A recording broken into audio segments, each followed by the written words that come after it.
In the arrangement of a visualization, every single pixel should testify directly to content. As Johnny Ive, the great Apple designer, said, we spend most of our time getting design out of the way. It's got to get out of the way because it's about the relationship of the viewer and how they reason about the content. Style and aesthetics cannot rescue failed content. If the words aren't truthful, the finest optically letter-spaced typography won't turn lies into truths. There are enormously beautiful visualizations, but it's as a byproduct of the truth and the goodness of the information. The big steps in showing information began all with cartography about 6,000 years ago when the first map was scratched into a piece of stone. And that has wound up now with the most widely seen visualization in the world, which is Google Maps, where people are using a visualization to actually do something. The next big step was the development of real science.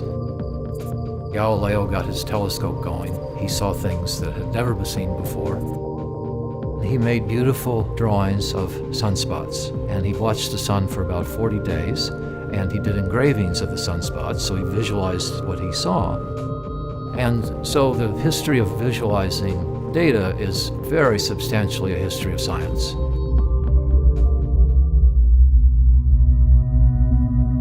Data visualization is not just some airy-fairy creative process, but it's actually a very linear process of decision-making that you can do based on some few basic principles. 3 things should inform your design always. 1 is you as the designer, what you have to say and what you want to communicate. 2 is the reader. That reader is not you, and they're going to come with their own context and their own biases and their own assumptions, and you need to account for that. And 3rd is the data itself and what that has to say and how that informs the truth. There's a lot of subconscious brain activity happening. We evolved for it to happen that way. We evolved to see things and make snap decisions. Are all those lines in the grass just dried grass, or is that a tiger that's coming to eat me? We have to be able to recognize those patterns right away and make snap decisions on them in order to survive. And that can be an advantage as a designer. You can communicate a lot of information very quickly because we all have brains that are designed to recognize patterns this way. But also, there's the emotional impact. We react to design and to art and to the aesthetics of a piece just as much as we react to the information contained in it. And so if you want to change someone's mind, if you want to change someone's behavior, sometimes presenting the information in a visual format is the fastest way to get them to engage with that information.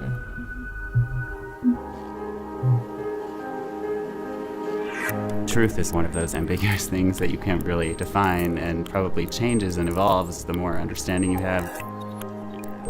Data itself is a result of research, so I would say that data is just a clue to the end truth. I think a successful infographic tells a story. It communicates hopefully accurate and sometimes complicated data in a way that many people can understand. I think the first step usually is always dig really deeply into the data ourselves and find each key point and create a hierarchy and a narrative out of that story. When you start to merge different pieces of information and when you start to learn really what it's all saying, the narrative is clear. The one key fact that everything can revolve around is the hero of the piece. There's one single piece of data or insight that people respond to and kind of encapsulate the whole vision, and then invite people in to see the nuances and all the rest of the story around it. When you look at a piece, it's successful when it translates data from something that's complicated to something simple. When it communicates a message that otherwise would have taken somebody hours to digest and find in an instant. I think in general audiences are a lot smarter than a lot of people think. So it's not know your audience, it's respect your audience and really know your content. That's what you should be knowing and reasoning about. Look after truth and goodness, and beauty will look after herself. You want to see to learn something, not to confirm something. We usually see to confirm things. It's very economizing for the brain. How can we see not to confirm, but to see to learn?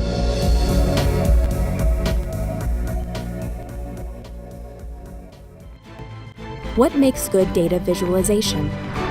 Take a few seconds to count the 7s in this number set.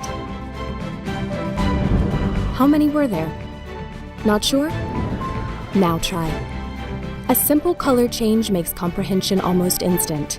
Color is one of several pre-attentive attributes, like size, orientation, flicker, visual clues that the human brain processes within 250 milliseconds. Now imagine that we're not looking for specific numbers, but patterns.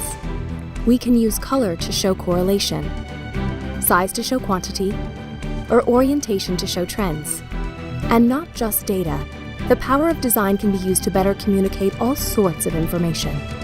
Processes, hierarchy, anatomy, chronology. Because your message is only as good as your ability to share it. It's easy to create a data visualization by just throwing data into a graph and publishing it. But how do we make professional-looking visuals that are attention-grabbing, easy to read, and clearly convey the data we want them to? There are several design concepts we can apply to our dashboards and reports to make them stand out from the average visual. Let's take a look at how we can make our data look great. One of the basic design concepts to consider is balance. Often we cram as many visuals into whatever screen space we have, which results in unreadable chaos. One use of balance can be alignment, to simplify where the reader has to look. Repetition, which can help the eyes glance across the data easily. Contrast to highlight or clearly display differences. Hierarchy to show importance. Symmetry, which is similar to alignment in reducing the feeling of chaos or clutter. And intentional imbalance, to show tension or contrast from one set of data to another. Along with balance, most visuals need much more white space to reduce the clutter and chaos. If several visuals are conveying the same information for the same KPI, reduce it to just the one that most clearly represents that KPI.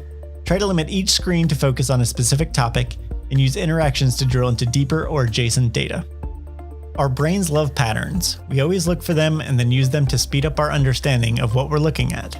Use this to your advantage. Try and use the same color patterns to represent the same data across all your visuals. The most common is green for good, red for bad. Also, make sure you're using the same type of visual every time you want to display the same information. If you're using a scorecard to show defect percentage, don't switch to a bar graph the next slide it comes up, and then a pie chart the time after that. Make sure your data is ordered consistently, such as your bar graphs being ordered in the same pattern when possible. Choosing colors can always be one of the hardest parts of design. Some basic rules are to use contrasting colors in data so it's very clear when one ends and another begins. Try not to use 5 or so colors in a single visual. If you have a lot of bars or lines in a chart, use shading rather than a different color for each.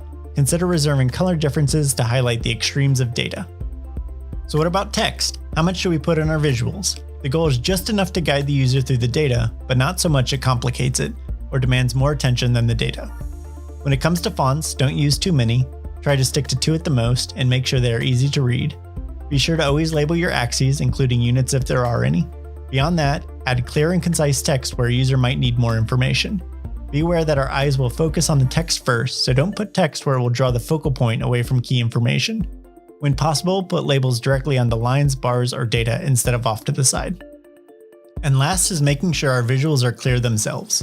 Be sure you're using the right type. Let's say we have 10 products we want to show sales numbers for. Most commonly, people will use a bar or pie chart. We're much better at processing the difference in size between bars than we are the proportions in a pie. Let's look at some example visuals. At a quick glance, what information do you take away? Could you tell which products are performing well and which aren't? What about with the pie chart? Could you take in the specifics on performance over time? With the spark line, you quickly see the trend, but not much else. Does the fancy 3D help or hurt the processing of information? Does this common graphical display get the information across any better than the bar graph? It doesn't hurt to use this quick test with a visual to make sure the right information is getting across. With these easy-to-implement design concepts, our visualizations can be more appealing and more accurately convey the data to the users. Data visualization is really important. Of course, the structure, design, and overall story of your presentation are all important too. But if you have any data in your presentation at all, how you visualize that data can really make or break the overall effectiveness of your message.